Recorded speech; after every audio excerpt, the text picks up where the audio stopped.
बघा तुमच्या भावाचा रुबाब. गाडीच्या खाली तर उतरते का? पायाला माती सुद्धा लागत नाही, डोळ्याचा चष्मा पण निघत नाही. आणि तुम्ही असल्या उन्हातानाच इथे कष्ट करा, मर मर मारा. मला काय ते माहित नाही. जावा तुम्ही त्यांना बोला जावा.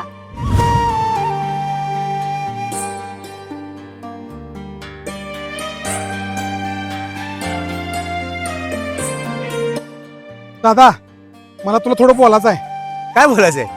बोल की. दादा, मला ना आपल्या शेताची वाटणी पाहिजे.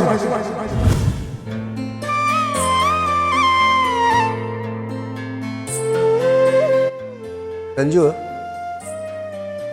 तुला तुझी बायको काय बोलली का?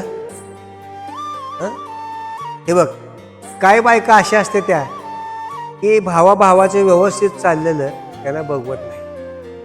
भावाभावात कशी फूट पाडायची हेच ह्यासाठीच त्या टपून बसलेल्या असतात. अरे बघ, बायकोचं काय ऐकायचं आणि काय नाही हे स्वतःला बी कळलं पाहिजे. लक्षात घे.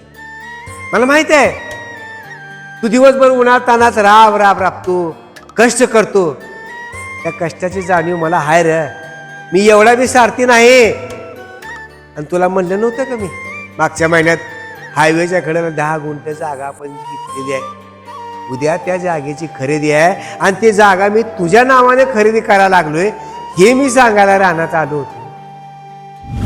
खरंच दादा, मला क्षमा करा र. दादा, तुझं डोंगरा एवढं मन मी नाही ओळखू शकलो र. आज मी माझ्या बायकोचं ऐकून खूप मोठा अनर्थ करायला चालू होतो. आपल्या एक घराचं तुकडं करायला चालू होतो. दादा दादा, मला क्षमा कर, मला माफ कर दादा. मी पुन्हा असं कधीच तुला बोलणार नाही दादा. हे संजू, अरे हे बघ, भावा जरी एकी असेल आणि अशा बायकांनी दोन भावाच्या चांगुलपणामध्ये किती बी विष काढू दे, काही फरक पडत नाही. म्हणून आपल्या भावंडामधली जी एकी आहे ना, ती एकी अशीच ठेवायची. या बायकासांचं ऐकायचं नाही रे. आपल्याला घर पुढे न्यायचं आहे का नाही? जा बघू, लय मनावर घेऊ नको, जा.